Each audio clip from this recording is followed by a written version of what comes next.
Assalamualaikum warahmatullahi wabarakatuh. Oke, terus. Nah, sekarang masuk ke inti gagasannya.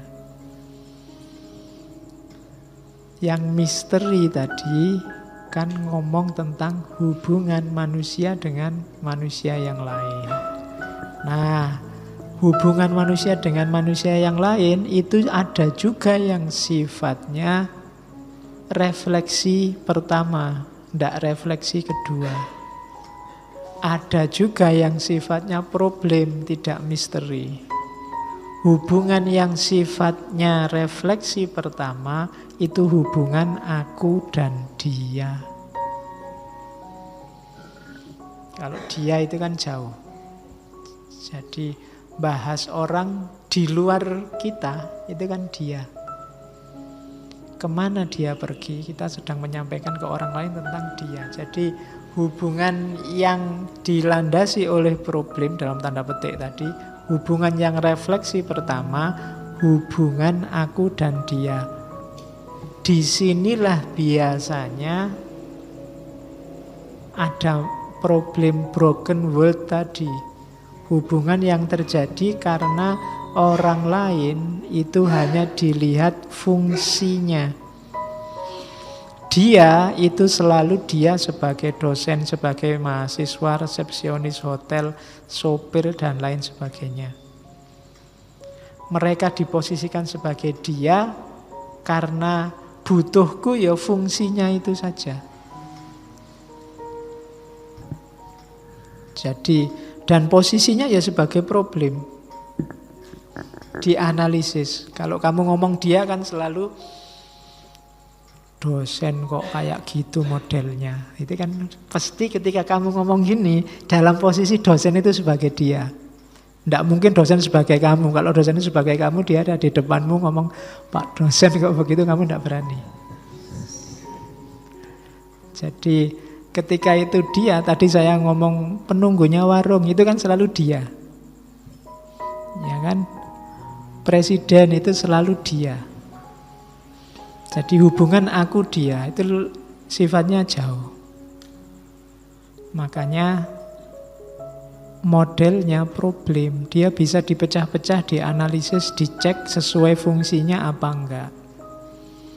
Menunjukkan ketidakakraban.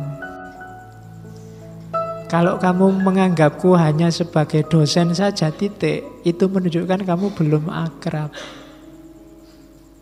Saya hanya menganggap kamu sebagai mahasiswa saja, itu menunjukkan masih aku dan dia. Dia loh Pak Faiz itu yang ngajari saya, atau dia loh kamu yang belajar di masjid malam hari ini. Sifatnya dia. Jadi hubungannya hubungan problematis. Orang hanya dilihat dari fungsinya. Lawannya aku dia itu hubungan yang misteri tadi. Aku engkau. Di aku engkau, orang lain tampak bagi saya tidak hanya yang memiliki fungsi-fungsi tertentu. Ya meskipun mereka tetap punya fungsi itu, tapi dilihatnya sebagai misteri. Misteri itu dipahami, dikagumi, kita terbuka pada dia, dia terbuka juga untuk kita. Itu hubungan aku engkau. Aku dan kau. Ya. Jadi bukan aku dan dia. Jadi kalau ini sudah saling terbuka. Aku mau membuka diri padamu, kamu membuka diri padaku. Kita saling masuk dunia masing-masing. Ini namanya komunion. Jadi hubungan kita bareng sudah. Kita bersama, sama-sama saling membuka diri. Ini yang disebut hubungan yang misteri. Kenapa? Subjeknya terlibat. Diri kita yang berpikir terlibat. Kalau aku dan dia kan tidak saling terlibat karena jauh, ada jarak. Tapi hubungan aku dan engkau ini jadi satu. Aku dan engkaunya sudah nyambung sekarang.